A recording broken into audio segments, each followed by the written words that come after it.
Hello student, आपका हमारे PCM coaching classes में स्वागत है। तो आज हम आप लोगों को क्लास 10th का फिजिक्स पढ़ाएंगे, जो पहले चैप्टर का नाम है प्रकाश का परावर्तन एवं अपवर्तन। तो सबसे पहले हम इसको समझते हैं। चलिए, तो सबसे पहले हम समझते हैं कि प्रकाश का मतलब क्या होता है। प्रकाश होता क्या है? तो प्रकाश एक प्रकार का ऊर्जा है जिससे हम किसी वस्तुओं को देखने में सहायता प्रदान करती है। तो यहाँ लिख लेते हैं प्रकाश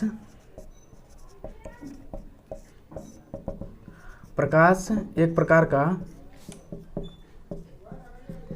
जिससे हमें वस्तुएं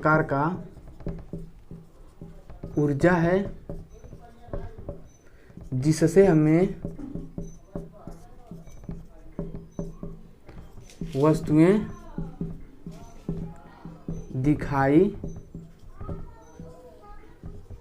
देती हैं। प्रकाश क्या है? एक प्रकार का ऊर्जा है जिससे हमें वस्तुएं दिखाई देती हैं।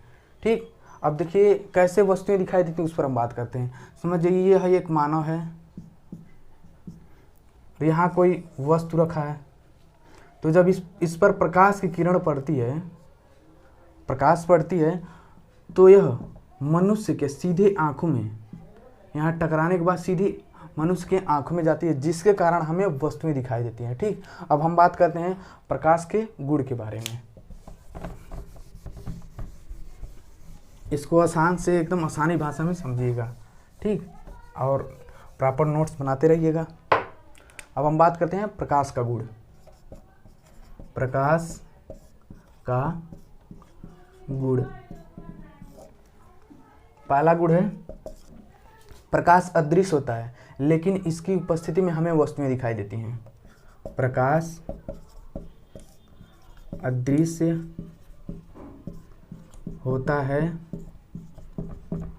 लेकिन इसके उपस्थिति में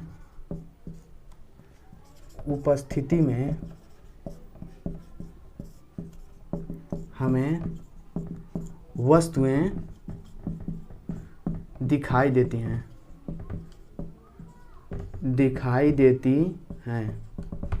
मतलब क्या है इसका? मतलब प्रकाश अदृश्य होता है, मतलब प्रकाश दिखाई नहीं देता है, लेकिन जहाँ पर प्रकाश होता है उसके वजह से वस्तुएं दिखाई देती हैं। ठीक, अब हम दूसरा बात करते हैं। जो दूसरा गुण है, जो प्रकाश होता है वह सरल रेखा में चलता है। प्रकाश सरल रेखा में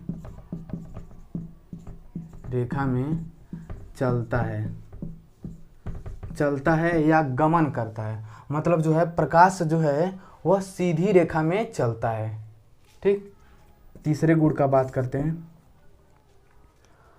प्रकाश के संचरण के लिए किसी भी माध्यम की आवश्यकता नहीं होती है। प्रकाश के संचरण के लिए किसी भी माध्यम की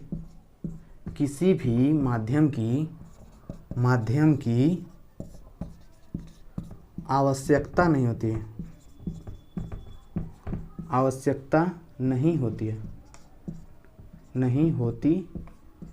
है। मतलब इस लाइन का मतलब क्या समझिएगा।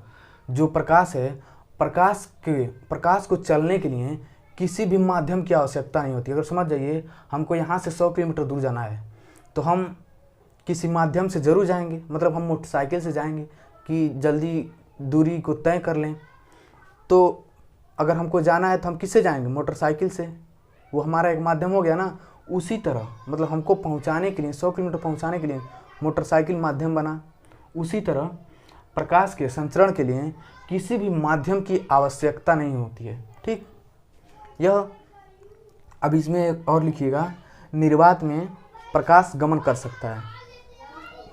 निर्वात में प्रकाश गमन कर सकता है। अब बहुत से बच्चे होते हैं जो निर्वात का मतलब नहीं समझते हैं। समझ सकते हैं, मतलब नहीं समझ पाते हैं। तो उसको समझिएगा। निर्वात का मतलब होता है जहाँ वायु न हो। मतलब जहाँ वायु न हो उसे हम निर्वात कहते हैं। तो क्या समझ गए ना आप कि प्रकाश के संचरण के लिए किसी भी माध्यम की आवश्यकता नहीं होती है। निर्वात में प्रकाश गमन कर सकता है, मतलब चल सकता है निर्वात में, जहाँ वायु न हो वहाँ चल सकता है। ठीक, अब हम चौथे गुण का बात करते हैं। अब हम चौथे गुण का बात करते हैं, अच्छे से समझिएगा, बहुत ही इम्पोर्टेंट है। देखिए, जो प्रकाश है वह किसी चमकदार वस्तु पर या चिकनी सतह पर पड़ता है तो वह परावर्तित हो जाता है। प्रकाश चिकनी सतह पर पड़ता है तो वह परावर्तित हो जाता है, परावर्तित हो जाता है। इसका मतलब समझिएगा, यह कोई चमकदार वस्तु है, यह चमकदार सतह है, जब इस पर प्रकाश पड़ेगा, जब प्रकाश इस पर पड़ता है तो वह टकराकर उसी माध्यम में वापस लौट जाता है। मतलब जब किसी सतह पर, जो चमकदार सतह है, फॉर एग्जांपल ये लीजिए दर्पण है मेरे पास, चमकदार सतह है, जब इस पर प्रकाश की किरण पड़ती है तो यह टकराकर चली जाती है। यह गुण हो गया। तो वही इसका मतलब है, प्रकाश चिकनी सतह पर पड़ता है तो परावर्तित हो जाता है। ठीक, अब हम पांचवें गुण का बात करते हैं। समझिएगा, प्रकाश पारदर्शी माध्यम में गुजर सकता है, मतलब वायु हो गया, कांच हो सकता है, इसमें से प्रकाश गुजर सकता है, लेकिन अपारदर्शी माध्यम से प्रकाश गुजर नहीं सकता है। यहाँ समझिएगा,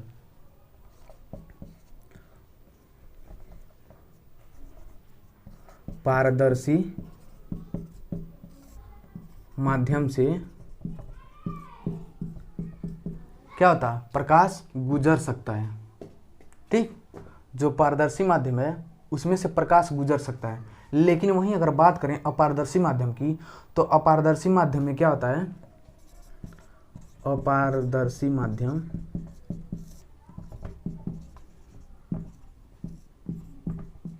अपारदर्शी माध्यम में क्या होता है, अपारदर्शी माध्यम से प्रकाश नहीं गुजर सकता है। ठीक, अब यहाँ पारदर्शी का मतलब समझिएगा, पारदर्शी माध्यम का मतलब समझिएगा। तो पारदर्शी माध्यम का मतलब यह होता है कि वह माध्यम जिसको हम आर पार देख सकते हैं, वह माध्यम जिसको हम आर पार देख सकते हैं वह पारदर्शी माध्यम कहलाता है। अगर समझ जाइए, मेरे पास एक ग्लास है, ग्लास है, उसको हम आर पार देख सकते हैं। ठीक, वह पारदर्शी माध्यम हो गया। और अपारदर्शी माध्यम क्या हो गया, वह माध्यम जिसको हम आर पार नहीं देख सकते। अगर हम ऐसे देखेंगे तो आर पार नहीं दिखाई देगा, तो हम उसे क्या कहेंगे, अपारदर्शी माध्यम। ठीक, अपारदर्शी माध्यम में क्या क्या आ जाएगा, लकड़ी आ जाएगा, लोहा आ जाएगा, डस्टर आ जाएगा, बुक आ जाएगा, जिसको हम आर पार नहीं देख सकते हैं। ठीक, लकड़ी, लोहा इत्यादि। ठीक, और इसमें पारदर्शी माध्यम में क्या आ जाएगा, पारदर्शी माध्यम में वायु, कांच इत्यादि आ जाएंगे। ठीक, तो क्या है, प्रकाश पारदर्शी माध्यम से गुजर सकता है, मतलब उसमें से प्रवेश कर सकता है, लेकिन अपारदर्शी माध्यम से प्रवेश नहीं कर सकता है। अपारदर्शी माध्यम जो है उसमें से प्रकाश प्रवेश नहीं कर सकता है। ठीक, अब हम छठे गुण का बात करते हैं। छठे गुण का हम बात करते हैं, छठे गुण का, निर्वात में प्रकाश की चाल 3 × 10⁸ मीटर पर सेकेंड होता है। निर्वात में प्रकाश की चाल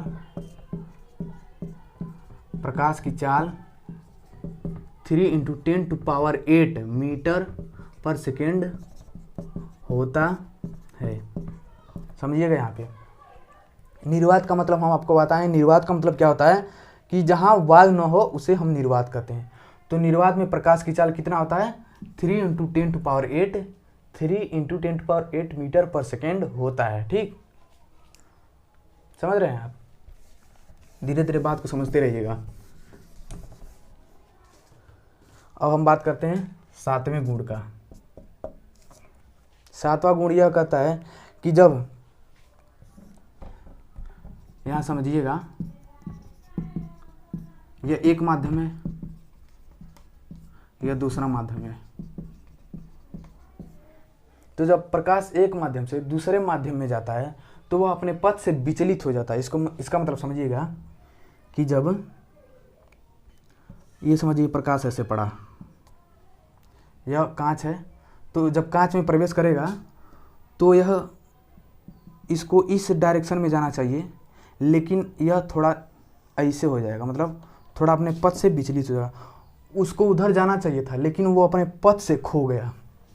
ये अब यहाँ इसको समझिए, लिख लीजिए इसको। जब प्रकाश एक माध्यम से, वायु माध्यम से, मतलब एक माध्यम से जब दूसरे माध्यम में जाता है तो वह अपने पथ से विचलित हो जाता है, अपने पथ से खो जाता है। यह हमारा 7वां गुण हो गया। ठीक, अब हम बात करते हैं प्रकाश के परावर्तन के बारे में कि प्रकाश का परावर्तन क्या होता है, क्या कहता है प्रकाश का परावर्तन। तो देखिए, प्रकाश का परावर्तन, ठीक, प्रकाश का परावर्तन एकदम अच्छे तरीके से समझिएगा। यहाँ से समझिए, ये हमारे पास चमकदार सतह है। जब इस पर प्रकाश की किरण पड़ेगी, जब इस पर प्रकाश की किरण पड़ती है तो वह टकराने के बाद उसी माध्यम में वापस लौट जाती है।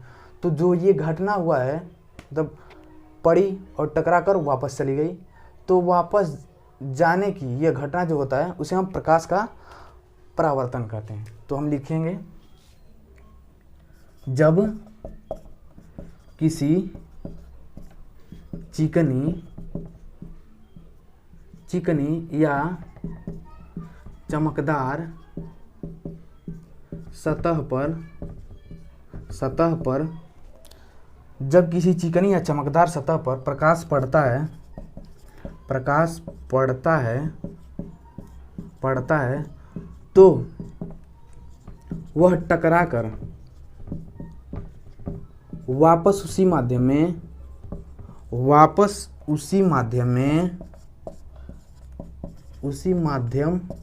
में लौट जाता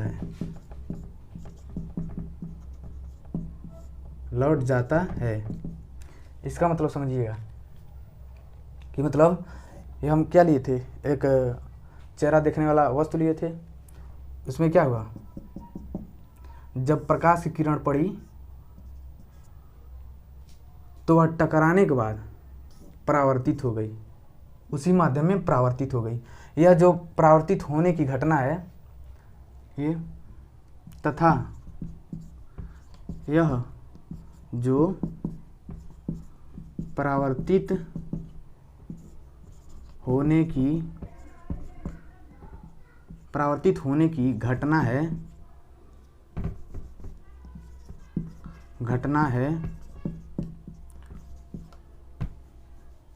तो यह जो परावर्तित होने की घटना है प्रकाश का परावर्तन कहलाता है। प्रकाश का परावर्तन कहलाता है। ठीक, मैं उम्मीद करता हूं कि यह जो प्रकाश का परावर्तन है यह आपको अच्छे से समझ आया होगा। ठीक, तो अभी इसके आगे हम कुछ बात करते हैं, जो प्रकाश के परावर्तन से रिलेटेड कुछ परिभाषाएं हैं उस पर हम बात करते हैं। बस हम उस पर बात कर लेंगे, उसके बाद हम नेक्स्ट वीडियो में आपको उस परिभाषाओं को अच्छे से समझेंगे। ठीक, यहाँ समझिएगा।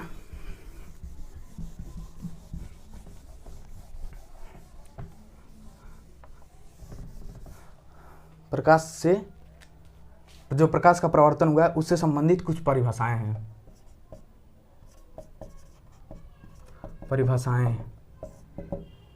हम क्या करे थे, अभी यही करे थे, जो चमकदार सतह है या पृष्ठ है उससे क्या हुआ, प्रकाश पड़ा और टकरा कर वापस उसी माध्यम में चला गया। ठीक, अब यहाँ हम बात करते हैं, यह देखिए, आप इसको एक बार देख लीजिए, उसके बाद हम नेक्स्ट वीडियो में इसका जो परिभाषा है उसको हम बताएंगे। वीडियो बहुत लंबा हो जाता है इसलिए। यहाँ देखिए, तो ये जो सतह है जिस पर प्रकाश टकरा कर वापस उसी माध्यम में चला जा रहा है, तो जिस सतह पर टकराता है उस सतह को हम क्या बोलते हैं? परावर्तक पृष्ठ बोलते हैं। परावर्तक पृष्ठ, परावर्तक पृष्ठ। तो ये हमारा क्या हो गया? यह जो है हमारा परावर्तक पृष्ठ हो गया। ठीक, अब आपतित किरण क्या होता है? आपतित किरण समझिएगा, जो ये किरण पड़ रही है, मतलब परावर्तित पृष्ठ पर जो किरण पड़ती है उस किरण को हम आपतित किरण कहते हैं। यह आपतित किरण हो गया, आपतित किरण। तथा जो किरण टकरा कर वापस चली जाती है उस किरण को हम परावर्तित किरण कहते हैं। इसको हम बोलते हैं परावर्तित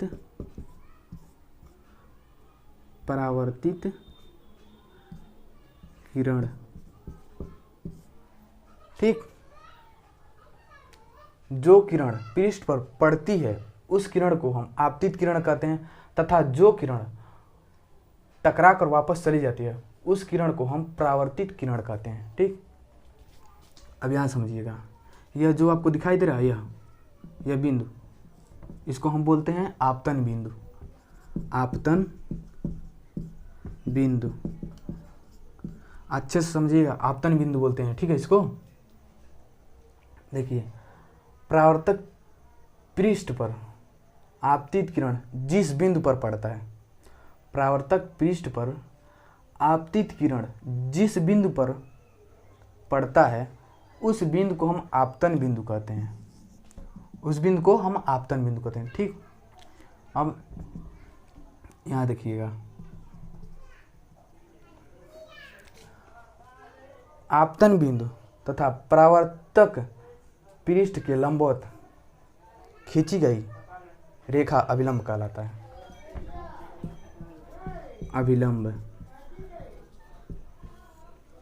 अभिलंब कहलाता है। ठीक, अब यहाँ देखिए, आपतित किरण तथा अभिलंब, ये आपतित किरण है और ये अभिलंब है, तो इसके बीच बना कोण आपतन कोण कहलाता है। आपतन कोण कहलाता है। आपतन कोण,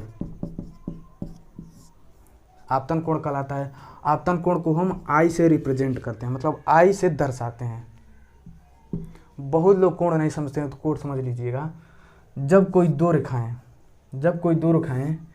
एक दूसरे को काटती हैं, जब कोई दो रेखाएं एक दूसरे को काटती हैं तो दोनों रेखाओं के बीच झुकाव जो होता है उसको हम कोण कहते हैं। ठीक, वहाँ क्या हो गया? आपतित किरण तथा अभिलंब के बीच जो बना कोण होता है उसे हम आपतन कोण कहते हैं, और परावर्तित किरण तथा अभिलंब के बीच बना कोण क्या होता है? परावर्तन कोण कहलाता है। इसको हम क्या बोलते हैं? परावर्तन कोण। परावर्तन कोण को हम आर से रिप्रेजेंट करते हैं, मतलब आर से दर्शाते हैं। ठीक, मैं उम्मीद करता हूं कि आपको वीडियो के माध्यम से फिजिक्स समझाया हूं वह आपको सहायता प्रदान कर रही होगी, तो और समझने में आपको कोई भी दिक्कत नहीं होगी। अगर कोई भी दिक्कत आया होगा तो कमेंट बॉक्स में कमेंट कर दीजिएगा, हम उसका आंसर ज़रूर देंगे। ठीक, आगे हम नेक्स्ट वीडियो में लेक्चर नंबर 2 में हम बात करेंगे इसकी परिभाषाओं के बारे में। ऐसा हम एक व्यू दे दिए हैं कि कौन क्या किसका परिभाषाएं क्या क्या होती हैं, वो हम दे दिए हैं। तो ठीक है, मिलते हैं हम नेक्स्ट वीडियो में। तब तक के लिए जय हिंद, जय भारत। और हाँ दोस्तों, मेरे चैनल को सब्सक्राइब ज़रूर कर दीजिएगा प्लीज़।